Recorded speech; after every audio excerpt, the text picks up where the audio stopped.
आज हेउछि पवित्र नीलाद्री विजय पवित्र घोष यात्रार अंतिम पर्व। घोष यात्रा सारी नीलकंदर को बाहुड़े नीलाद्रीनाथ श्री विग्रह माने गोटी पहंडी रे विजय करिवे रत्नवेदी को। एथिपाई प्रशासन पक्षरु व्यापक व्यवस्था करा जायछि।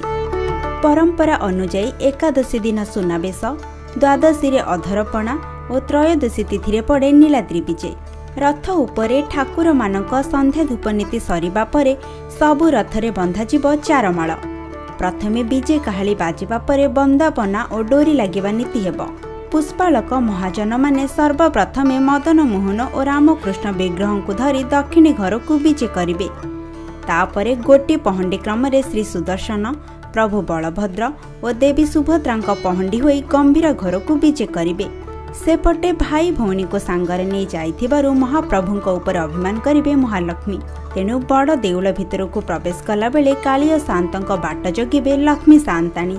आउ सेठी देखिबाकु मिलिबो लक्ष्मी नारायण कली।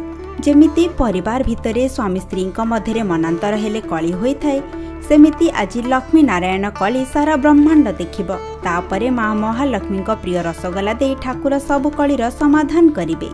तापरे बड़ ठाकुर श्रीमंदिर भीतर को विजय करिवे। आज गोटे पवित्र दिन महाप्रभुଙ୍କର दिन ठाकुर रथयात्रा विश्व प्रसिद्ध रथयात्रा जो होता रथयात्रा शेष दिन आज महाप्रभु नीलाद्री विजय बेले मंदिर भीतर को जी संध्या धूप सरला चारमार बंधा हे। चारमार बंधा हेले ठाकुर मैंने पहंडी की गोटी पहंडी जी यही जो है लक्ष्मी अभिमान रागिकी अच्छा। जगन्नाथ गला बेले अन्य ठाकुर जावापर जगन्नाथ महाप्रभु गला बेले लक्ष्मी चाहानी मंडप देखिए। चाहानी मंडप देखी सारापर देखिए जगन्नाथ आसले आग सिंहद्वार बंद कर बहु अनुनय विनय हो सिंहद्वार खोल खोला गलापर जय विजय द्वार बंद करेंगे। जय विजय द्वार वचनिका अच्छी झगड़ा जातीय वचनिका तो कहुए। से वचनिका जगन्नाथ लक्ष्मी उभय पटे रहीकि सेवायत मान द्वारा वचनिका कार्यक्रम हम। वचनिका कार्यक्रम सरला महाप्रभु द्वार खोला हे, रसगोला भोग हम। रसगोला भोग होगी। पुरी तपन कुमार लेंका रिपोर्ट, खबर ओडिशा।